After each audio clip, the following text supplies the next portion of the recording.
अस्सलामुअलैकुम। तो आज हम करने वाले हैं डिफरेंस बिटवीन इनहेलेशन और एक्सहेलेशन। वो तो हमें पता है कि डिफरेंस क्या है। डिफरेंस तो ये है कि इनहेलेशन का मीनिंग है एयर को अंदर लेके जाना और एक्सहेलेशन का मीनिंग है एयर को आउट करना। लेकिन ये प्रोसेस होता क्या है तो वो हमें देखना है। कॉमनली हम कह सकते हैं मैकेनिज्म ऑफ ब्रीदिंग। ब्रीदिंग ही तो है, इनटेक एयर का करना और आउट बाहर, है ना, एक्सहेल आउट करना किसको, एयर को। डन। तो आई होप कि आप लोग रेडी होंगे।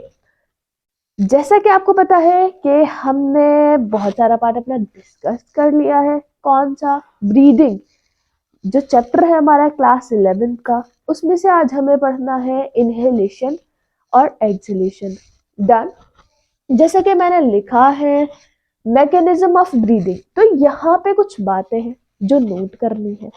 तो पहले उसको नोट करते हैं, देन उसके बाद हम करना स्टार्ट करते हैं। तो मैकेनिज्म ऑफ ब्रीदिंग, यहाँ पर हमने एक चीज पढ़ी थी, हमने देखा था अगर कोई भी चेंज हुआ, लिखे, अगर कोई भी चेंज हुआ, if any change if any change occurs in कहा, thoracic chamber, जिसको एयर टाइट चैम्बर बोला था, thoracic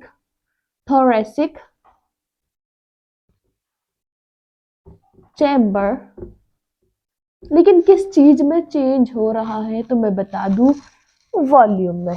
ठीक है, उसने बोला ही यही था कि अगर वॉल्यूम में चेंज होता है, थोरेसिक चेम्बर के वॉल्यूम में कोई भी चेंज होता है तो क्या होगा, एनी चेंज, ये लिखना मैं भूल गई, if any change, volume change occur, यहां वॉल्यूम लिख लेना, volume change occurs in thoracic chamber, it will reflect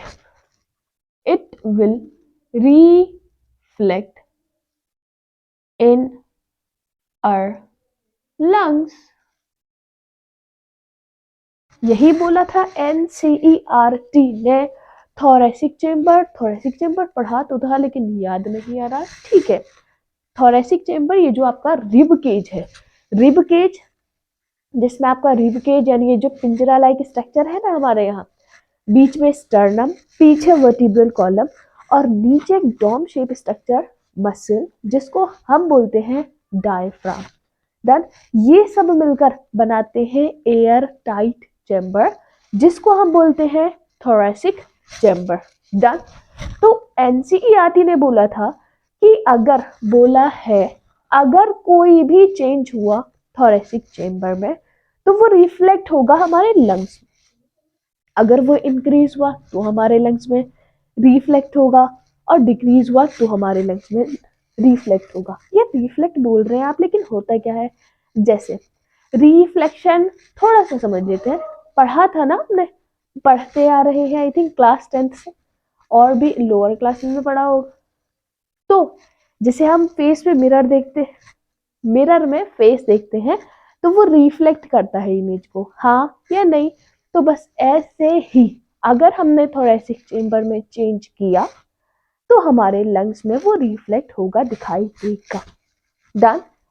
तो पहली चीज, मैकेनिज्म ऑफ ब्रीदिंग में दो चीजें हैं जो हमारी मेन मसल है। फर्स्ट मेजर मसल है हमारी डायफ्राम, जो डोम शेप होती है, नीचे इंफीरियर साइड पे प्रेजेंट होती है। ये हमारे रिब केज है, यहाँ पे अगर हम बोले तो जो लोकेटेड होगी। डन। लिखवाया भी था मैंने ये आपको पहले, अगर याद है तो। मैकेनिज्म ऑफ ब्रीदिंग में मैंने आपसे बोला दो मसल है, पहली है डायाफ्राम और दूसरी है कॉस्टल मसल, इंटरकॉस्टल मसल। पहली चीज, डायफ्राम की पोजीशन क्या है और लोकेशन क्या है।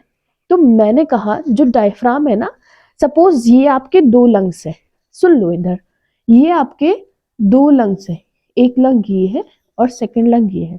तो यहाँ पर कुछ पोजीशन होती है किसकी, डायफ्राम की, और इसकी जो पोजीशन होती है ना वो कुछ ऐसी होती है डोम शेप। ये चीज याद रखना। मैं कह सकती हूं पहली चीज ये क्या है, इट इज मेजर मसल। कैसी मसल है, मेजर मसल। डन। उसके बाद मैंने क्या बोला, मैंने बोला ये है डोम शेप मसल। कैसी मसल है, डोम शेप। कैसा शेप है इसका, डोम शेप। अब मैंने आपसे बोला इंटरकॉस्टल मसल कौन सी मसल है, इंटरकॉस्टल मसल जो आपके रिब्स के बीच में है। रिब्स, ये जो पिंजरा था ना, पिंजरा जो है इसके बीच में, ऐसे बनाओ कुछ इस वे में, ये है आपकी स्टर्नम। हाँ या नहीं, ये स्टर्नम है। Done, sternum. आगे इसके बाद यहां से कहीं ना कहीं रिब्स जा रही है, ऐसे जा रही है। अब मैं ये कह रही हूं रिब्स के बीच में जो है, हमने बोला उनको इंटरकॉस्टल मसल। ये फर्दर टू पार्ट्स की होंगी या टू टाइप्स की होंगी। वो होती है, एक होती है एक्सटर्नल इंटरकॉस्टल मसल, ठीक है। और दूसरी आपकी होगी internal internal intercostal muscle. Done.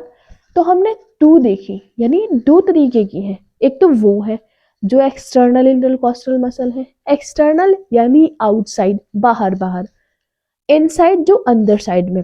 Suppose ये बाहर है और ये कुछ अंदर वाली जो है इसके पीछे कुछ इस वे में है, ऐसे, ठीक है। तो ये जो हमारी रिब्स के बीच में प्रेजेंट है उनको बोलते हैं इंटरकॉस्टल मसल। लिख दो इसकी, कहाँ लोकेशन कहाँ है, बिटवीन, कहाँ, बिटवीन, ये क्या है, बिटवीन रिब्स। किसके बीच में, रिब्स के बीच में। डायफ्राम कहाँ था, डायफ्राम की हमने पोजीशन लोकेशन देखी थी। डायफ्राम पहली चीज डोम शेप था कुछ इस वे में, और कहाँ था, लंग्स के नीचे। Intercostal muscle between the ribs, ribs के बीच में। टू टाइप्स की, एक्सटर्नल बाहर वाली, इंटरनल अंदर वाली। इतना समझ आया। आगे इसके बाद देखते हैं, लेकिन मैं इसको इरेज कर दूं क्योंकि इसके बाद हमें लिखना है। ये दोनों चीजें हमने है पढ़ ली। अब असल में ये जो है हमारी डायफ्राम और external intercostal muscle normal inhalation और एक्सहेलेशन में पार्टिसिपेट करने वाली है। तो मैं सबसे पहले लिखूंगी, ब्रीदिंग करनी है ना हमें, और ये देखना है कि एक्सहेलेशन और इनहेलेशन कैसे हुआ। तो मैंने लिखा ब्रीदिंग। अच्छा, ब्रीदिंग लिखा, ठीक है। और मैंने लिखा हमें जो डिस्कस करना है वो है एक्सहेलेशन और इनहेलेशन। लेकिन ब्रीदिंग में क्या करते हैं, ब्रीदिंग में हम एयर का एक्सचेंज करते हैं। हाँ, ब्रीदिंग में कह सकते हैं एयर का इनहेल करते हैं, नॉट एक्सचेंज, कुछ भी कह सकते हैं। जो मैंने बोला है वो ज्यादा करेक्ट है, कुछ भी नहीं कह सकते, एयर का इनहेल करना या एक्सहेल करना। डन। तो मैं आपसे एक चीज कह रही हूं, ब्रीदिंग के लिए एयर जो है, जो हवा है, air always moves from high concentration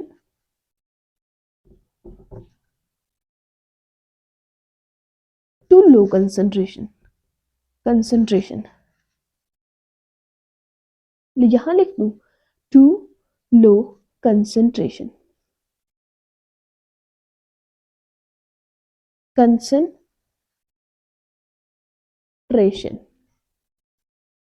done. तो हाई से हमेशा कहाँ जाएगी, लो में। ये देखिए, जैसे सपोज ये कोई बॉक्स है जिसमें बहुत सारी एयर है ना। अब इसको मूव करना है, तो ये किस में जाएगी, जहां पर एयर की कंसंट्रेशन कम होगी, तो इट मीन्स ये यहां से यहां जाएगी, हाँ या नहीं, ये चीज मैंने आपको बोली।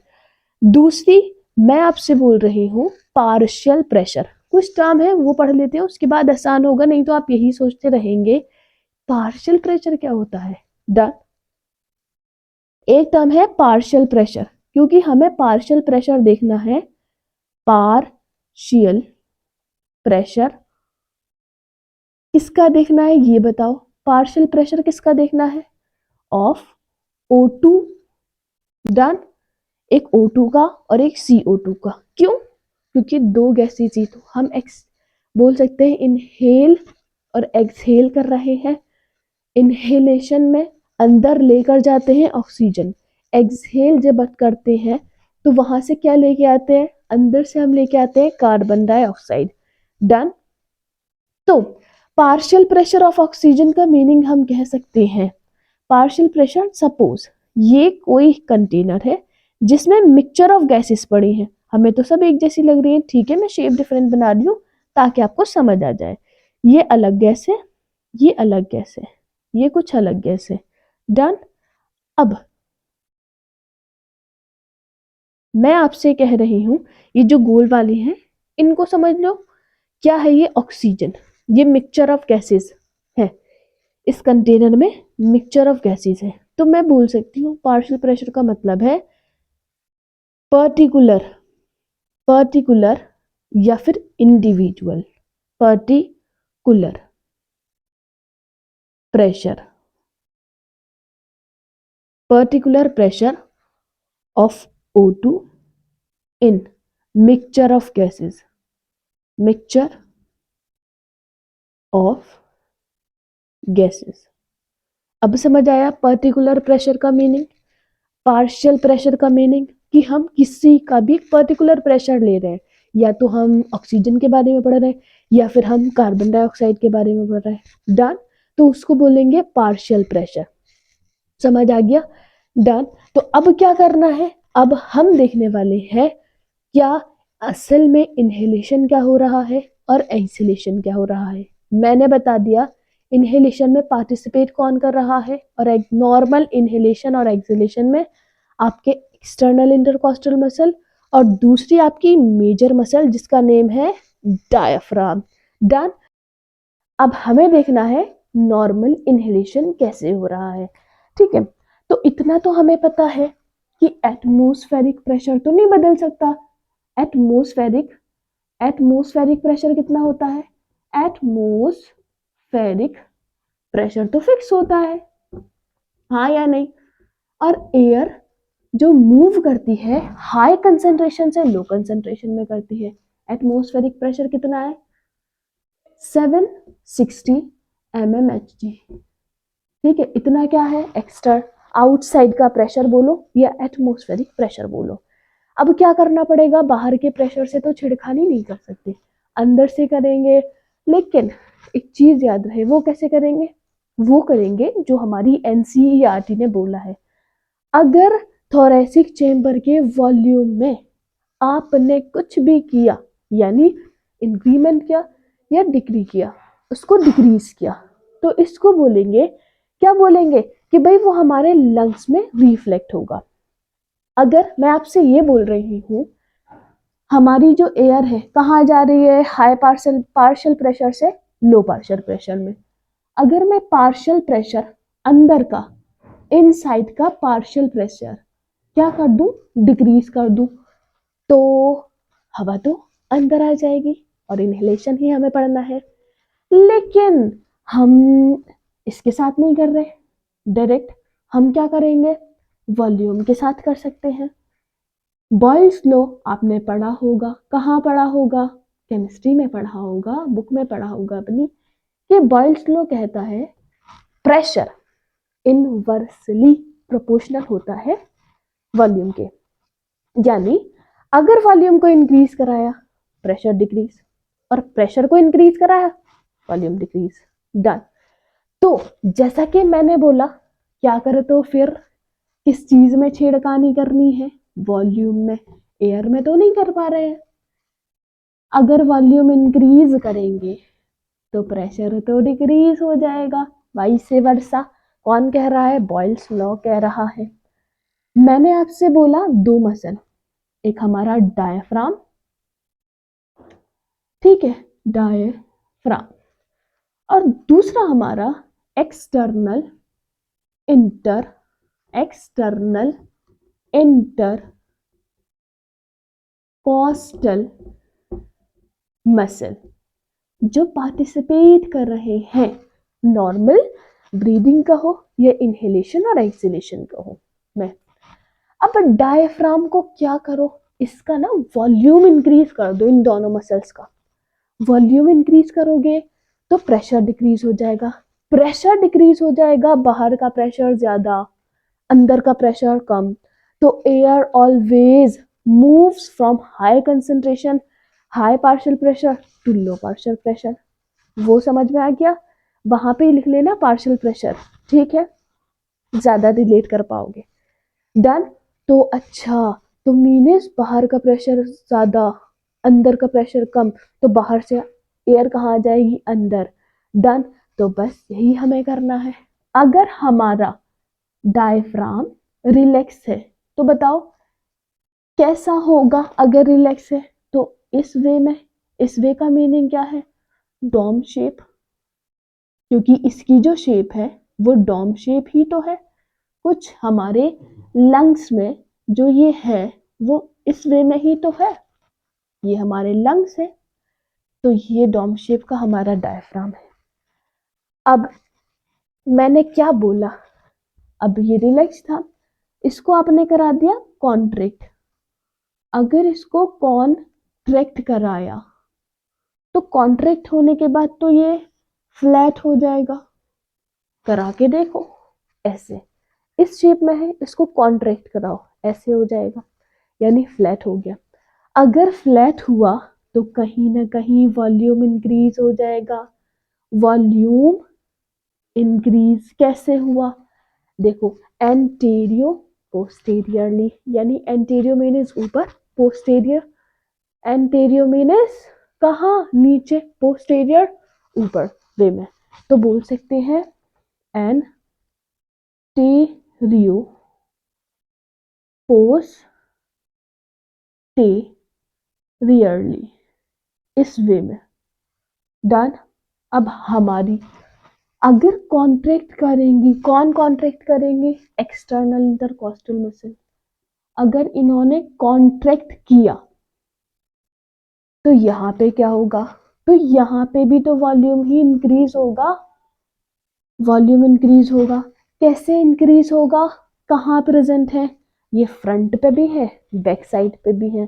फ्रंट मीन्स वेंट्रली और बैकवर्ड मीन्स डॉर्सली, क्योंकि पहले ही पढ़ा दिया है मैंने आपको, याद कर पा रहे हैं आई थिंक ऐसे ही। तो लिख दूं डॉर्सो वेंट्रली। डन। तो वॉल्यूम इंक्रीज हो गया डॉर्सो वेंट्रली। अगर वॉल्यूम इंक्रीज हो गया तो इसका मतलब तो ये हुआ कि प्रेशर प्रेशर डिक्रीज हुआ, हाँ या नहीं? और प्रेशर डिक्रीज हुआ जैसा कि आपने बोला, air always moves from high partial pressure to low partial pressure.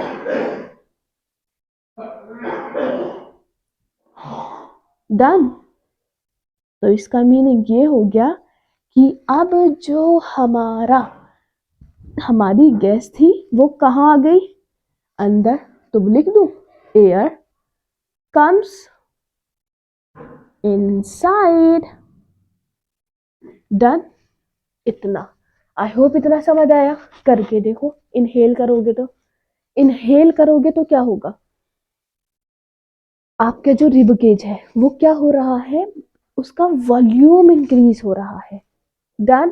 तो वॉल्यूम इंक्रीज हो रहा है, देखो ना, फील करके देखो। कर पा रहे हो डायफ्राम को? तो आई थिंक इतना नहीं कर सकते लेकिन रिब्स को तो कर सकते हो, रिब्स के बीच में ही तो एक्सटर्नल इंटरकॉस्टल मसल है, हाँ या नहीं?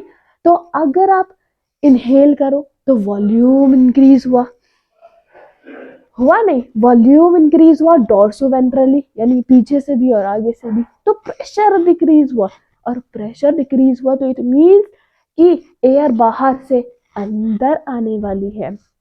बस, तो आज के लिए इतना ही, लेकिन याद रहे नॉर्मल इनहेलेशन मैंने बता दिया, एक्सहेलेशन आप मुझे बताएंगे कमेंट सेक्शन में क्या करना है, जैसा मैंने लिखा है वैसा ही करना है। अब क्या होगा, अब हमारा जो यहाँ पे कॉन्ट्रैक्ट हो रहा था वो रिलैक्स वैसे ही चला जाएगा, डन, और वॉल्यूम डिक्रीज हो जाएगा, पार्शियल प्रेशर इंक्रीज हो जाएगा, और एयर अंदर से बाहर आ जाएगी। आज के लिए इतना ही, तब तक के लिए अल्लाह हाफिज।